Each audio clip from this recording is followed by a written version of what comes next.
Au début du mois de décembre, je ne sais pas si vous avez vu, mais les États-Unis ont publié leur nouvelle stratégie de sécurité nationale.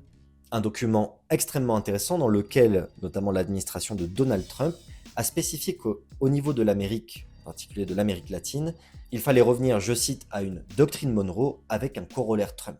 Mais c'est quoi la doctrine Monroe? La doctrine Monroe, elle porte le nom du président des États-Unis, James Monroe, qui la formula pour la première fois en 1823. Elle disait à l'époque, en ce 19e siècle, l'Amérique aux Américains.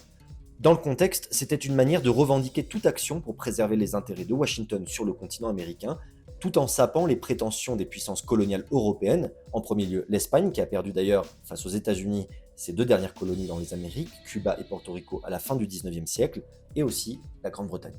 Pendant la guerre froide, elle visait la lutte contre l'influence soviétique dans la région, et désormais, selon l'administration Trump, la lutte contre l'influence chinoise, russe et dans une moindre mesure iranienne. Aujourd'hui, c'est une forme moderne de cette doctrine qui réapparaît avec l'actuelle administration Trump aux États-Unis. C'est justement ce que la stratégie de sécurité nationale qualifie de corollaire Trump. L'intervention donc militaire des États-Unis actuellement en mer des Caraïbes et aussi leurs différentes actions dans le Pacifique serait un moyen de rappeler que finalement la mer des Caraïbes et cette région latino-américaine revient à être l'arrière-cour des États-Unis, sous leur zone d'influence directe.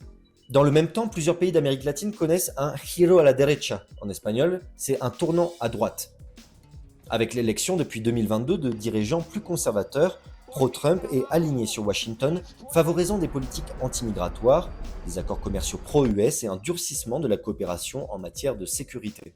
Donald Trump lui-même est d'ailleurs publiquement intervenu pour soutenir directement des candidats qui lui étaient favorables dans ces pays latino-américains, comme ça a été le cas de Javier Milei en Argentine, mais aussi plus récemment de Nasri Asfoura au Honduras. D'ailleurs, en mer des Caraïbes, on voit aussi un alignement de ces gouvernements plus conservateurs, souvent de droite, mais en tout cas alignés sur l'attitude de Donald Trump, pour l'assister directement dans les opérations. Ça a été le cas par exemple de la République dominicaine de Luis Abinader, qui, pour la première fois, a fait participer son pays dans une opération conjointe anti-drogue, au cours de laquelle la République dominicaine a d'ailleurs affirmé avoir saisi 337 kilos de cocaïne sur l'une des fameuses narcolanchas bombardées par les États-Unis.